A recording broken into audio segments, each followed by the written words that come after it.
guys, welcome back to my channel. Please like, comment, and subscribe. And I'm just kind of going through this journey a little bit, kind of going through my story, kind of what the conversations were I was having at different parts of my journey.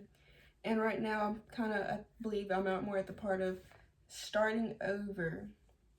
I do believe once you just fully put your heart, soul, and spirit into God, that you are in some form or way going to have to start your life over, because you're just turning into a new form of you. You're putting away a dead life and starting a new one, or putting away your dead life and starting this new way of life. Now, it obviously looks different, and I believe in some ways it's putting away these other parts and different areas of your life and not letting that tear you down or hold you down. And sometimes that looks about starting over with relationships, friendships, jobs, where you live, because you're ultimately having a whole new mindset. And what that looked for me was I was starting over. I came to Starkville. I've always been sheltered by my parents, so the nerve-wracking idea of not being with them, being with friends, and not knowing how that was going to be. Ultimately, I also do believe not wanting to face this new way of life was just more insecurities in myself. While I was probably looking like, oh, those are not the right people, this isn't right, this isn't right. I was looking at everybody else as the saying they were problem, but ultimately those were my insecurities and my problems of not feeling confident, not feeling at ease with myself or where I was in that place of life. So I looked at everything else kind of like it was the problem. But starting over, and it does look hard, and I think a good step in knowing, because I think a big challenge also in starting over is once you go on God's path, there is going to be challenges, and if we don't go on God's path, there are going to be challenges there as well.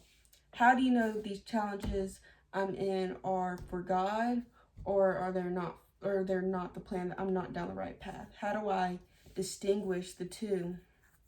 And I think the first step is your heart and soul and mind have to be open for whatever God has in store in you. So you can't be hoping and praying for one thing. You got to be able to say, God, I'm just going to, whatever you want, I'm here for. You have to be able to lay everything down. I will give up that relationship. I will give up where I live. I will give up that job. You have to be able to lay everything down.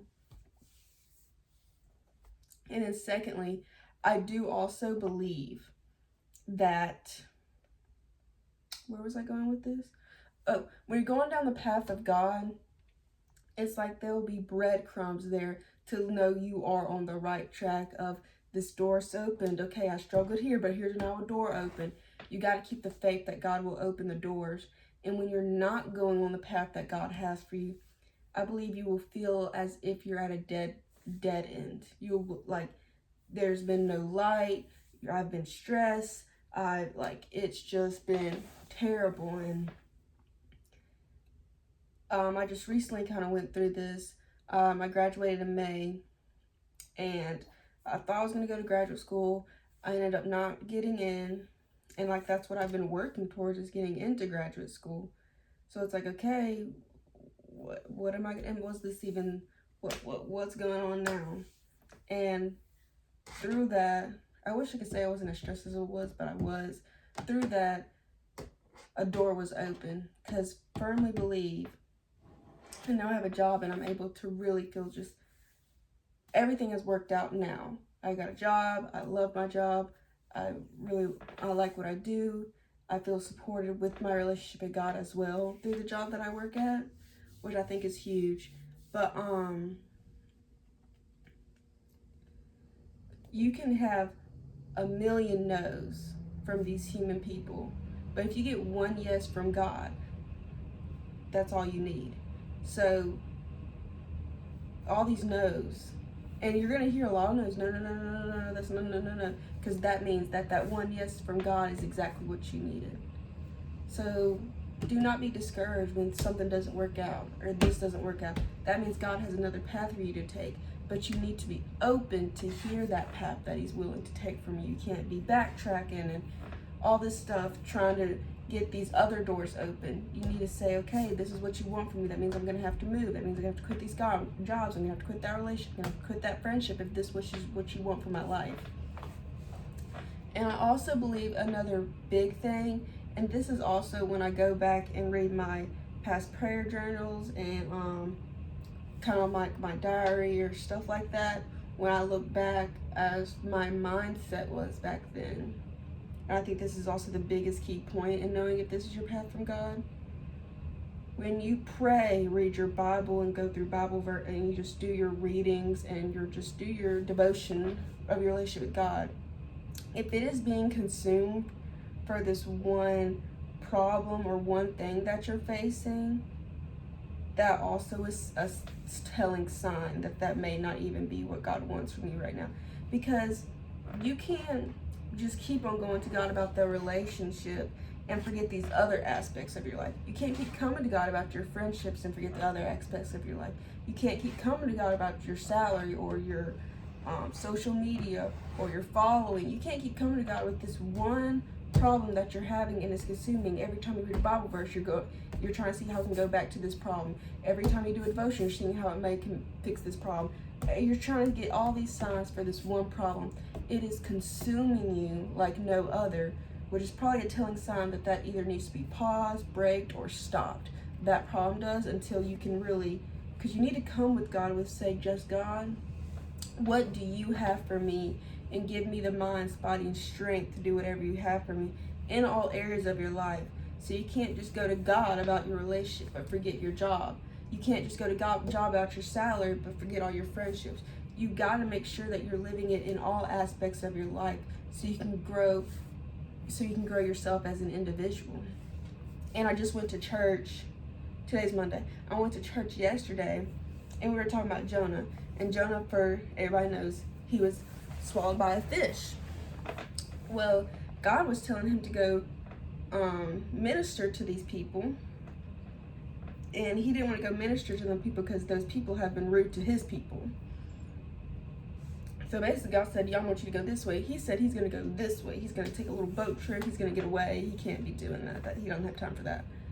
And so Jonah was going on a road, or was going a way that was not planned for God. So through that, going on that boat, he got swallowed by a fish, or a whale, a big fish.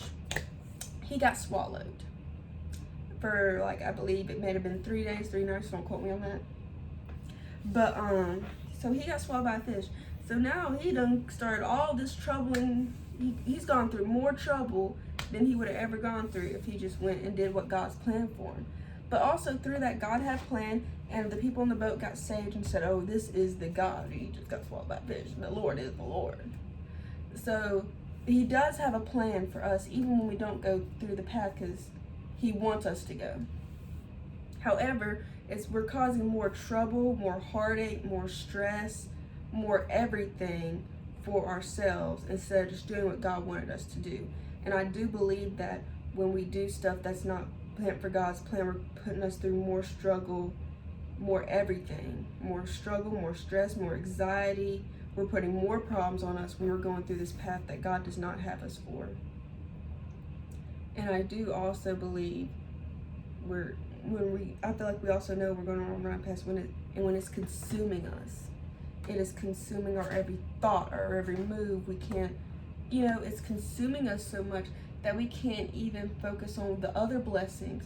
You might be stressed about this friendship or this relationship that God has you in, that you can't even fully do your job at work, and that through the work, that may be God where has your blessings or your next step in life, but you can't even focus on that because you're too busy worrying about why God is not doing what you want him to do in your relationships or friendships. Or maybe you're so stressed about work, you can't even see the doors that God has opened in your friendships or relationships. So you got to come in it with your heart just completely. You have to give everything up, really, and say, God, whatever you have planned for me is what I want. And then I think another fear is, I do believe, is that I lost our train of thought. I do believe that another fear, that we have is when is the right time to start. Let me just wait till I get to college. Let me just wait till I get my job and get my money settled.